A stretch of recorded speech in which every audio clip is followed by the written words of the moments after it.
মিরপুরের কঠিন পিচে সৌম্য শান্তরা দাঁড়াতে পারে না, অথচ এমন পিচেও সাকিব তামিমরা দাপট দেখাতো। মুশফিক মাহমুদুল্লাহরা মিরপুরে খেলে খেলে দীর্ঘ ক্যারিয়ার পার করেছে। তারা জানত মিরপুরের বিরুদ্ধ কন্ডিশনেও কিভাবে ব্যাট করতে হয়। বর্তমান ক্রিকেটের সাথে মিরপুরের পিচ মানানসই নয়, এটা যেমন ঠিক তেমনি এটাও ঠিক যে বাজে পিচের দোহাই দিয়ে এখনকার ব্যাটারদের ব্যর্থতা আড়াল করা হয়। সাকিব তামিমদের সময়ে এই মিরপুরে ভারত ও সাউথ আফ্রিকাকে সিরিজ হারিয়েছিল বাংলাদেশ, পাকিস্তানকে করেছিল হোয়াইট ওয়াশ, টেস্টে হারিয়েছিল অস্ট্রেলিয়া ও ইংল্যান্ডের মতো দলকে। শুধু বোলারদের কৃতিত্বে নয়, সেসব সাফল্যে সাকিব, তামিম ও মুশফিক রিয়াদের ব্যাটও হেসেছিল। 2015 থেকে 2021-22 পর্যন্ত মিরপুরের মাঠে প্রচুর ওয়ানডে হয়েছে। এমন পিচে তখন অনায়াসে 250, 60, এমনকি মাঝে মধ্যে 300 রানও হতো। 2015 সালে ভারতের বিপক্ষে সে সিরিজটার কথা সবার মনে আছে।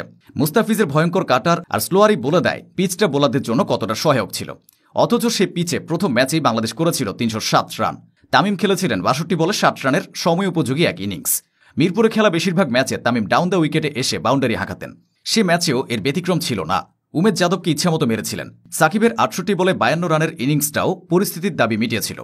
দ্বিতীয় ম্যাচে 201 রানের লক্ষ্যে 100 রানের আগে 3টা উইকেট হারিয়ে বিপাকে পড়েছিল বাংলাদেশ। হাল ধরেছিলেন মুশফিক ও সাকিব।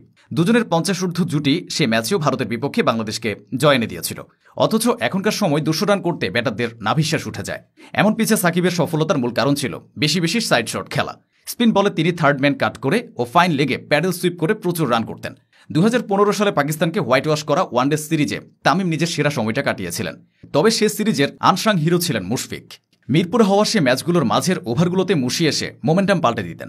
প্রথম ম্যাচে 77 বলে 106, দ্বিতীয় ম্যাচে 70 বলে 65, তৃতীয় ম্যাচে করেছিলেন 43 বলে 49। মিরপুরের উইকেটে মুশির সফলতার মূল কারণ ছিল প্রচুর সুইপ ও রিভার্স সুইপ খেলা। এই ম্যাচগুলোতে তিনি সেরকমটাই করেছিলেন। মিরপুরের বিরুদ্ধে পিচে মাহমুদুল্লাহ রিয়াদেরও অনেক সুখ স্মৃতি রয়েছে। 2015 সালে সাউথ আফ্রিকার বিপক্ষে জেতা সিরিজে রিয়াদ ব্যাট করেছিলেন 4 নম্বর পজিশনে। ইমরান তাহির, ডুমিনিদের স্পিন সামলে দ্বিতীয় ম্যাচে তিনি 50 রানের একটা ইনিংস খেলেছিলেন। সৌম্য সরকারের পাশাপাশি সেই ইনিংসটাও জয়ে ভূমিকা রেখেছিল। 2016 সালে ইংল্যান্ডের বিপক্ষে ওয়ানডে সিরিজের 2টা ম্যাচও হয়েছিল এই মিরপুরে। সেখানে একটা ম্যাচ বাংলাদেশ জিতেছিল। লো স্কোরিং সে ম্যাচে মাহমুদুল্লাহ খেলেছিলেন 75 রানের দুর্দান্ত এক ইনিংস। ওয়ানডের মতো টেস্টেও সাকিব, তামিম ও মুশফিকরা মিরপুরে সফল ছিলেন। 2017 সালে মিরপুরে অস্ট্রেলিয়ার বিপক্ষে টেস্টে যে পরিস্থিতিতে বাংলাদেশ জিতেছিল, সে পরিস্থিতিটা অনেকেই ভুলে গেছে। এখনকার কুচকুচে কালো পিচ না হলেও তখনকার পিচ এর থেকে কোনো অংশে কম খারাপ ছিল না। সে টেস্টের প্রথম ইনিংসে ব্যাট করতে নেমে মাত্র 10 রানে 3টা উইকেট হারিয়ে বসেছিল বাংলাদেশ। এরপরে সাকিব ও তামিমের ঐতিহাসিক এক জুটি। বিরুদ্ধ কন্ডিশনে খেলতে গিয়ে ডিফেন্সিভভাবে ব্যাট করাটা বিপজ্জনক। যতটা পারা যায় দ্রুত রান তোলাই ভালো। তামিম ও সাকিব সেটা ভালোভাবে জানতেন এবং কাজে লাগাতেন। অস্ট্রেলিয়ার বিপক্ষে সে টেস্টে তারা আগ্রাসী মেজাজে ব্যাট করেছিলেন। তামিমের 71 ও সাকিবের 84-তে ভর করেই সে ম্যাচে বাংলাদেশ এগিয়ে গিয়েছিল কয়েক ধাপ। 2016 সালে ইংল্যান্ডের বিপক্ষে জেতা টেস্টটিও ছিল মিরপুরে।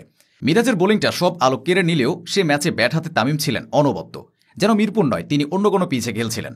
প্রথম ইনিংসে 147 বলে 104 ও দ্বিতীয় ইনিংসে 47 বলে 40 করে তামিম বাংলাদেশকে এগিয়ে দিয়েছিলেন। মুশফিক তো তার টেস্ট ক্যারিয়ারের 2টা ডাবল সেঞ্চুরি মিরপুরেই করেছেন। বর্তমান ব্যাটারদের কাছে এসব স্বপ্নের মতো।